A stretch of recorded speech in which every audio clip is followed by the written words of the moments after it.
এরকম মনে পড়ে নাই, বাট সেঞ্চুরিটা যেহেতু অবশ্যই স্পেশাল, আমি আমার বাবা মার জন্য এটা দিতে চাই আর কি। ফার্স্ট অফ অল আলহামদুলিল্লাহ, খুব ভালো একটা দিন পার করছি আমরা। আমাদের প্ল্যানিং এটা ছিল যে প্রথম সেশনটা কিভাবে আমরা কাটাইতে পারি। তো ওরাও অনেক ভালো বোলিং করছে, তো আমাদেরও চেষ্টা ছিল যে আমরা এক্সট্রা কিছু করব না। আর দিন শেষে আমার যে বললেন সেকেন্ড টেস্টে একটা সেঞ্চুরি, সত্যি অনেক ভালো লাগার একটা মুহূর্ত আমার।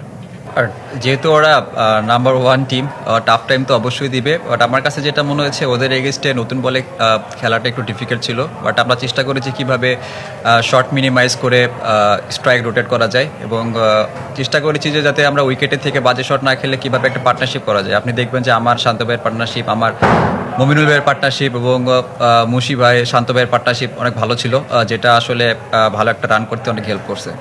আর যেটা বললেন যে ওদের, আমি আসলে কখনো বলার দেখে খেলি নাই, আমি সবসময় চেষ্টা করেছি বলের যে মেরিট অনুযায়ী ব্যাটিং করার। আসলে আমি এটার আগে থেকে রেডি ছিলাম এটার জন্য। আমি জানি ওরা যখন উইকেট পাবে না তখন ওরা অনেক হার্ড টাইম দিবে, সেটা বোলিং করে হোক বা মুখে কথা বলে হোক। বাট ওরা করেছে কিছুটা, অতটা করে নাই, বাট আমি চেষ্টা করেছি, যেহেতু আমি আগে থেকে রেডি ছিলাম অতটা আমি গুরুত্ব দেই না জিনিসটা। স্ট্যান্ডিং এটা আসলে দেখেন একটা ভালো লাগার একটা জায়গা, ভালো লাগছিল। এটা হয়তো বা টেস্ট ক্রিকেটের সৌন্দর্য, সেটা আজকে ফিল হয়েছে। আর উইকেটটা নতুন বলে খুব ভালো ব্যাটে আসে, উইকেটটা আমার কাছে যেটা মনে হচ্ছে ভালো, বাট বল যখন পুরান হয় তখন কিছুটা স্ট্রিকি। আমি যতক্ষণ পর্যন্ত ব্যাটিং করেছি উইকেটটা খুব ভালো ছিল।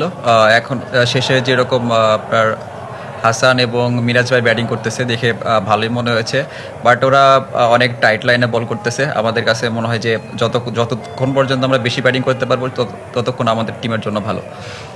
আরেকটা কোশ্চেন কি করলে? এটা হচ্ছে যে এখন কেমন দেখছেন, মানে কত রান করতে পারলে আসলে আপনাদের জন্য সামনের দিনটা সহজ হবে? আসলে দেখেন, যেহেতু আমাদের হাতে এখনো 3 দিন অনেক লম্বা সময় আছে, আমরা চাইবো যত বেশি সেশন ব্যাটিং করা যায় তত আমাদের জন্য ভালো, যত বেশি রান দেওয়া যায় তত আমাদের বোলারদের জন্য কাজটা ইজি হবে। আসলে তেমন কিছু না, আমাকে যখন টেস্ট টিমে নেওয়া হয় তখন আমাকে সবাই অনেক আমার মেসেজটা ক্লিয়ার করে দিয়েছিল আমাকে যে আমি কিভাবে খেলবো। তো আমার কাছে মনে হয় যে আমি যেভাবে নর্মালি ওডিআই যেভাবে ব্যাটিং করি, আমি জাস্ট সেম মাইন্ডসেট নিয়ে এখানে আসছি এবং সেম মাইন্ডসেট নিয়ে খেলার চেষ্টা করেছি। যেহেতু তারা আমাকে কোনো বাজে বল করে না কিংবা অতটা রুম দেয় নাই, অনেক টাইট লাইনে বল করছে, তো আমি চেষ্টা করেছি যে যত বেশিক্ষণ ধৈর্য নিয়ে খেলা যায় আর কি, পেশেন্স নিয়ে খেলা যায়, তো এটাই চেষ্টা করেছি জাস্ট। দেখেন, ক্যাচ ড্রপের কথা যেটা বললেন, it's a part of game. ওর সময় কিন্তু দেখছেন একটা স্নিক হয়েছিল, বাট ওটা বেঁচে গেছে। তো আমার কাছে মনে হয় যে এটা পার্ট অফ গেম, এটা নিয়ে কিছু বলতে চাই না। আর যেটা বললেন অ্যাডাম গিলক্রিস্ট, ছোটোবেলায় তো যখন দেখতাম অনেক মানে কি বলবো পছন্দের একটা প্লেয়ারও। আর ও যখন আমার ইন্টারভিউ করছিল তার আগে আমাকে বলছিল যে ও অনেক এনজয় করছে আমার ব্যাটিংটা, তো এটা ভালো লাগার বিষয় আমার কাছে। Yeah, they came very different to me. They didn't get any boundary option. That's why I was trying to keep patience as much as possible and play as big as possible. Yeah, not like that, but I was trying to make it different because he always balls in a line and length. So I was trying to just play differently. Yeah, pitch. I think the pitch is getting better and better.